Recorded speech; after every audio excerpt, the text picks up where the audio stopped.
আমার প্রিয় ও স্নেহের 2024 সালের নতুন বছরের সপ্তম শ্রেণীর ছাত্রছাত্রী বন্ধুরা, আশা করি তোমার সবাই ভালো আছো।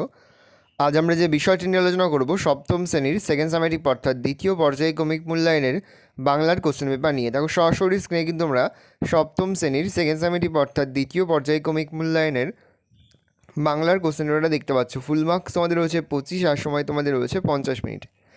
একে দাগে রয়েছে সঠিক উত্তরটি নির্বাচন করো যে কোনো 6টি প্রতিটি প্রশ্নের মান 1 করে 1 × 6 = 6। প্রথম, মানুষ যে দৌড়ে চ্যাম্পিয়ন তা হলো আবিষ্কারের হাঁটার, মনের না কল্পনার? উত্তর হবে মনের। পরের প্রশ্ন, ওরে রমা ছুটে আয়, নিয়ে আয় খাতা পেন্সিল, লণ্ঠন না নোট বই? উত্তর হবে লণ্ঠন। পরের প্রশ্ন, মেঘচোর গল্পে পুরন্দর চৌধুরীর ভাইয়ের নাম ছিল সুজয়, বিজয়, দিগ্বিজয়, গিদ্রাগজ? উত্তর হবে দিগ্বিজয়। পরের প্রশ্ন, জনগণমন গানটি প্রথম গাওয়া হয়েছিল 1911 খ্রিস্টাব্দে 27 ডিসেম্বর, 1911 খ্রিস্টাব্দে 26 ডিসেম্বর, 1911 খ্রিস্টাব্দে 28 ডিসেম্বর, 1947 খ্রিস্টাব্দে 15ই আগস্ট? উত্তর হবে 1911 খ্রিস্টাব্দে 27 ডিসেম্বর। প্রশ্ন, নেতাজি যে জায়গায় বক্তৃতা দিতে এসেছিলেন সেটি হলো?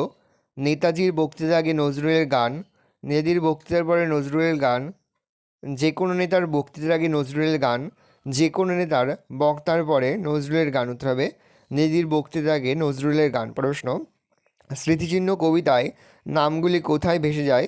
নদীর জলে, পুকুরের জলে, সমুদ্রের জলে না কাল নদী জলে? উত্তর হবে কাল নদী জলে। প্রশ্ন, সন্ধ্যায় কোথায় জনমত তৈরি হয়? জোড়াদিঘির পাড়ে, বুড়ো বটতলায়, কুমোর পাড়ায়, চণ্ডী মণ্ডপ? উত্তর হবে বুড়ো বটতলায়। প্রশ্ন, শুদ্ধ বানানটি হবে আ তয়ময় দন্তস্বয়কার খন্দের ত, আ তয়ময় দন্তস্বয়কার ত, আ তয়ময় তালবস্বয়কার খন্দের ত, আ তয়ময় মূর্ধন্যস্বয়কার খন্দের ত? উত্তর হবে আ তয়ময় দন্তস্বয়কার খন্দের ত। আত্মস্বাদ। দুই দাগে রয়েছে সংক্ষেপে নিচের প্রশ্নগুলির উত্তর দাও যে কোনো 5টি প্রতিটি প্রশ্নের মান 1 করে 1 × 5 = 5। প্রথম, নোট বই পড়লে কী কী জানা যায়? উত্তর লিখবে নোট বই পড়লে ফড়িংয়ের কটা ঠ্যাং, আরশোলা কী কী খায়, হাতে আঠা লাগলে চটচট করে কেন, কাতুকুতু দিলে গরু ছটফট করে কেন, ইত্যাদি জানা যায়। প্রশ্ন, কে কোথা থেকে কোথায় মেঘ এনেছিল? উত্তর পুরন্দর চৌধুরী সাইবেরিয়া থেকে মেঘ নিয়ে এসেছিলেন সাহারা মরুভূমিতে এবং সেখানে 1 মাসে 100 ইঞ্চি বৃষ্টিপাত ঘটিয়েছিলেন। থিওসফিক্যাল কলেজের অধ্যক্ষের নাম কি? উত্তর হবে জেমস এইচ কাজিন্স। তাহলে থিওসফিক্যাল কলেজের অধ্যক্ষের নাম জেমস এইচ কাজিন্স। পরের প্রশ্ন, কালস্রোতে ধৌত নাম নিত্য সমুজ্জ্বল, এখানে কাদের নাম সম্পর্কে এরূপ কথা বলা হয়েছে? যারা নিজের কাজের মধ্যে দিয়ে মানুষের মনকে জয় করতে পেরেছেন তাদের সম্পর্কে কথা বলা হয়েছে। গ্রামের পাশে মজা নদী কী করে? গ্রামের পাশে মজা নদী বর্ষায় বিদ্রোহ করে। যে চাবি দিয়ে টিয়া মাহুকে চালু করেছিল সেটা আসলে কী ছিল? তবে যে চাবি দিয়ে টিয়া মাহুকে চালু করেছিল সেটা আসলে সোনাটিয়ার মামনির সিঁদুর কাঠি। প্রশ্ন, জাদুকর সোনাটিয়াকে কি দিয়েছিল? মাকু গল্পে জাদুকর সোনাটিয়াকে দুটো সাদা খরগোশের বাচ্চা দিয়েছিল। যৌগিক শব্দ কাকে বলে? তো লিখবে কচুরিপানা একটি জলজ উদ্ভিদ। এখানে জলজ শব্দটি বিশ্লেষণ করে পাই জলে যা জন্মায়। জলজ শব্দটির দ্বারা আর অন্য কোনো বিশেষ অর্থ বোঝায় না। এর ব্যুৎপত্তিগত অর্থ ও প্রচলিত অর্থের মধ্যেও পার্থক্য নেই। এই ধরনের শব্দকে যৌগিক শব্দ বলে। বাংলা ভাষায় যৌগিক শব্দের সংখ্যায় সবচেয়ে বেশি।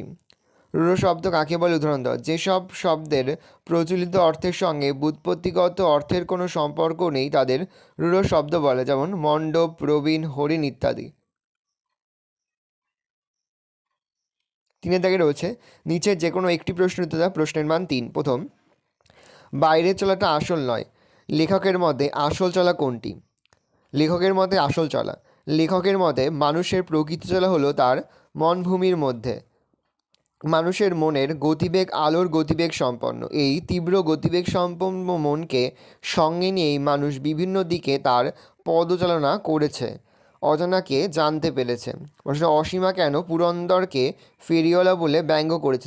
ফেরিওয়ালা যেমন নানা রকম সামগ্রী নিয়ে বিভিন্ন জায়গায় ফেরি করে বেড়ায়, পুরন্দর চৌধুরীও তেমন পৃথিবীর বিভিন্ন দেশে মেঘ ফেরি করে বেড়াতে চেয়েছিলেন।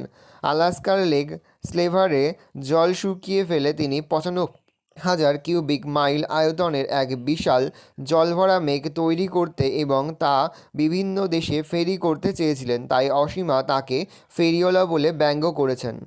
সভা একেবারে স্তব্ধ হয়ে গেল। কোন সভা তা স্তব্ধ হয়েছিল কেন? তো লিখবে সভার পরিচয়। প্রশ্নদ্রুত অংশটিতে বেটন স্ট্রিটের কাছে সরকার বাগানের নেতাজির বক্তৃতা সভার কথা বলা হয়েছে। স্তব্ধতার কারণ, নেতাজি বক্তৃতা সভায় নজরুল দেশাত্মবোধক গান গেয়েছিলেন। নেতাজির বক্তৃতার আগে নজরুলের গান হবে, এটি ছিল তখনকার স্বদেশী মিটিংয়ের রীতি। এই গান শুনেই সভা স্তব্ধ হয়ে যায়। পরে হচ্ছে নিচের যে কোনো একটি প্রশ্ন উত্তর দাও। প্রশ্নের মান 3। প্রথম, কাল থেকে মনে মোর লেগে আছে খটকা। কবিকে কোন বিষয়ে তার মনে খটকা লেগে আছে? প্রশ্নে উল্লিখিত অংশটির কবি হলেন সুকুমার রায়। খটকা লাগার বিষয়, আগের দিন থেকে কবির তথা কথকের মনে এই খটকা লেগে আছে যে ঝোলা গুড় কিসে দেয়, সাবানে না পটকায়। মেজদাকে খুঁচিয়ে এই প্রশ্নের উত্তরটা জেনে নেবেন বলে সেটা তিনি তার নোটবুকে গুছিয়ে লিখে রাখতে চেয়েছেন। মুড়ো ওরা, কবিতায় তাদের মুড়ো বলার কারণ কি? স্মৃতিচিহ্ন কবিতায় কবি অতীতের সাম্রাজ্যলোভী শাসকদের মুড়ো বলেছেন, কারণ ওই শাসকরা ক্ষমতা বলে সাম্রাজ্য জয় করলেও সাধারণ মানুষের মঙ্গলের কথা ভাবেননি। ক্ষমতার বলে নির্মিত তাদের অট্টালিকাগুলি মানুষের মনকে এতটুকু স্পর্শ করেনি। তাই শাসকদের মৃত্যুর সঙ্গে সঙ্গে মানুষের অবহেলাতে অট্টালিকাগুলিতেও আস্তে আস্তে ধ্বংস হয়ে গেছে। ওই শাসকরা মূঢ়, কারণ তারা বুঝতে পারেননি যে কেবল ইট পাথরের স্মৃতিচিহ্ন নির্মাণ করে মানুষ অমরত্ব লাভ করতে পারে না। কালের নিয়মে তাদের সব স্মৃতিস্তম্ভ একদিন ধুলোয় মিশে যাবে। ঠাকুমা গল্প শোনায় যে নাতনিকে। ঠাকুমা কখন এবং কি গল্প শোনায়? গ্রামে যখন রাত্রি নেমে আসে তখন দাওয়ায় বসে অন্ধকারে ঠাকুমা তার নাতনিকে গল্প শোনায়। ঠাকুমা তার নাতনিকে শোনায় দুর্ভিক্ষে মানুষের গ্রাম ছাড়ার গল্প, কীভাবে আগের বাইরের আকালে দিশাহারা হয়ে গ্রামের লোকেরা নানান দিকে চলে গিয়েছিল, সেই গল্পই শোনায় ঠাকুমা। 5 দাগে রয়েছে নিচের যে কোনো একটি প্রশ্ন উত্তর দাও। প্রশ্নের মান 3। প্রথম, হোটেল বলে হোটেল, সে এক এলাহি ব্যাপার। এলাহি ব্যাপারের বর্ণনা দাও। তো লিখবে, গাছ থেকে কয়েকটা লণ্ঠন ঝুলছিল, গাছের গোড়ায় 3টে পাথর বসিয়ে প্রকাণ্ড উনুন তৈরি হয়েছিল। তার গনগনে আগুনের ওপর মস্ত পিতলের হাঁড়িতে টকবক করে কিছু একটা ফুটছিল। চারিদিকে তার সুগন্ধ ছড়িয়ে পড়ছিল। মাথার ওপরের ডালপালার ফাঁক দিয়ে চাঁদের আলো গলে আসছিল। শুকনো পাতা দিয়ে ঢাকা মাটিতে সেই জ্যোৎস্না কোথাও ফুটফুট করছিল, আবার কোথাও ঘন কালো ছোপ ছোপ ছায়া তৈরি করেছিল। এইগুলোকেই এলাহি ব্যাপার বলা হয়েছে। স্বর্গের শুরুয়ার বর্ণনা দাও। লিখবে, বটতলার সরাইখানায় যে স্বর্গের শুরুয়া তৈরি করা হতো তা ছিল খুব বিখ্যাত। হোটেলওয়ালার কথা অনুযায়ী একদিন রান্নার সময় তার দাড়ি গোঁফ শুরুয়ার মধ্যে পড়ে গিয়ে তার সঙ্গে রান্না হয়ে যায়। সেই দিন হোটেলওয়ালা ভয় পেলেও শুরুয়া খেয়ে সবার মুখে সুখ্যাতি আর ধরে না। জাদুকর সেই শুরুয়ার নামকরণ করেছিল স্বর্গের শুরুয়া।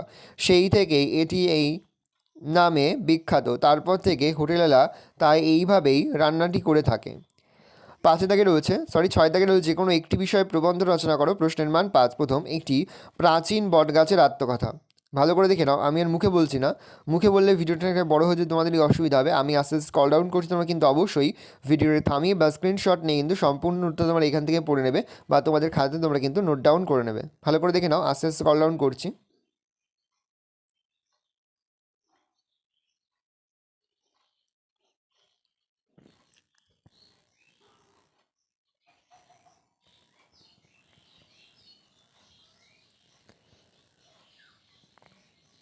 দেখে নাও, কোথাও বুঝতে বা লিখতে যদি কোনো অসুবিধা হয় তাহলে কিন্তু নির্দ্বিধায় কমেন্ট সেকশনে কমেন্ট করে জানাতে একদমই ভুলবে না। পরের প্রবন্ধ রচনা, পরিবেশের ভারসাম্য রক্ষায় ছাত্রছাত্রীদের ভূমিকা। ভালো করে দেখে নাও এই প্রবন্ধ রচনাটাও।